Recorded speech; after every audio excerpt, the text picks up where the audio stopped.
یہ سوال پوچھا گیا ہے کہ اسلام کیا کاروبار میں منافع کی کوئی حد مقرر کرتا ہے؟ ہم یہ دیکھتے ہیں آج کل بہت ساری چیزوں کے بارے میں انکشاف ہوتا ہے کہ بھئی وہ چائنا سے تو چند بالکل آنوں کی یا کوڑیوں کی لی گئی اور یہاں پر جو ہے وہ کئی ہزار روپے کی بیچی جا رہی ہے، اور جب لوگوں کو اس کا علم ہوتا ہے تو ظاہری بات ہے ایک بیٹریل بھی فیل ہوتا ہے کہ یار اتنی سستی چیز تھی، ہمیں اتنی مہنگی کر کے بیچی ہے۔ تو جو بیچنے والا ہے کوئی پابندی اس پہ لگائی ہے کہ بھئی کم سے کم اتنا منافع ہو جتنا عام طور پہ لوگ لے لیتے ہیں، چلے 10% لے لیا، لیکن یہاں پر تو کئی 100 گنا عام طور پہ بات چیزوں پہ کاروباری حضرات منافع لے کے آگے بیچ رہے ہوتے ہیں۔ یہ بات سمجھ لینی چاہیے کہ منافع کیا ہوگا، کون سی چیز بیچی جائے گی، اس کی قیمت فلاں جگہ کتنی ہوگی، وہ دوسرے شہر میں جائے گی تو کیا ہوگی،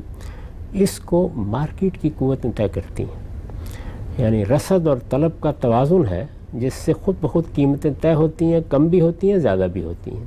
اس میں اگر کوئی مصنوعی عوامل کام کر رہے ہوں تو حکومتیں زیادہ سے زیادہ یہ کر سکتی ہیں یا معاشرے زیادہ سے زیادہ یہ کر سکتے ہیں کہ ان مصنوعی عوامل کا خاتمہ کر دیں، ریگولیٹ کر دیتے ہیں۔ ظاہر ہے تو مصنوعی عوامل کا آپ خاتمہ کر دیتے ہیں، لیکن جو حقیقی دنیا ہے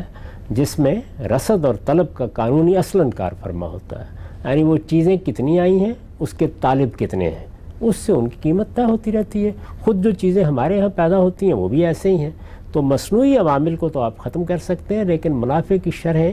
یہ باہر سے مقرر نہ کی جا سکتی ہیں، نہ کرنی چاہیے۔ اس طرح کی کوئی مداخلت بھی اگر کی جائے گی تو وہ فطرت کے نظام میں مداخلت ہے، اور فطرت اپنے نظام میں مداخلت کو قبول نہیں کرتی۔ یہ مداخلت اعلیٰ عالمی سطح پر کی گئی اور یہ توقع کی گئی کہ ایک نیا نظام ہم بنا دیں گے سوشلزم کی صورت میں یا اشتراکیت کی صورت میں، یہ دیکھا آپ نے کہ وہ ناکام ہو گیا۔ قدرت نے جو چیزیں جس طریقے سے بنائی ہیں ان کا صحیح علم حاصل کرنا چاہیے۔ اللہ تعالیٰ نے اپنا دین دیا ہے تو دیکھیے کیا بات کہی ہے، یہ کہا ہے کہ یہ فطرت اللہ التی فطر الناس علیہا، یعنی میں نے پہلے تمہاری ایک فطرت بنائی ہے انسان کی حیثیت سے،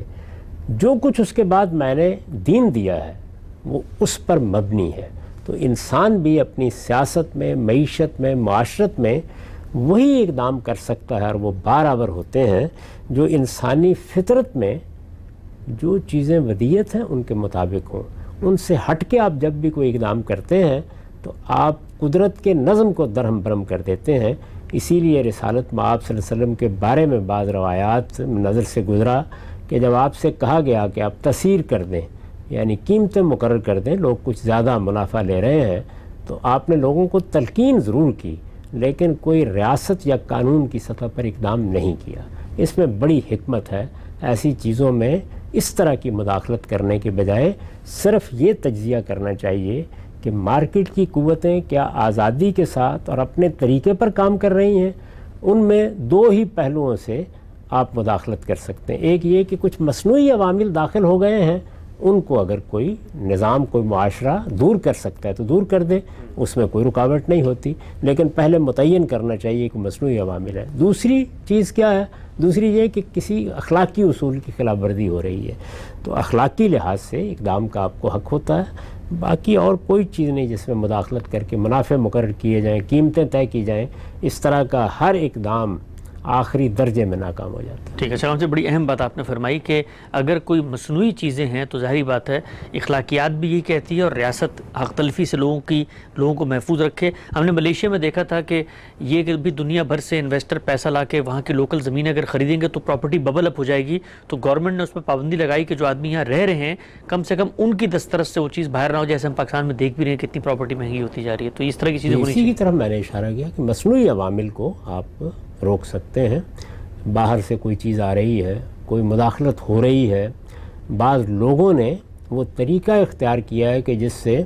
ندی جس طرح بہہ رہی ہے اس میں جگہ جگہ پر رکاوٹیں پیدا کر دی گئی ہیں، وہ رکاوٹیں آپ دور کرنے کا حق رکھتے ہیں۔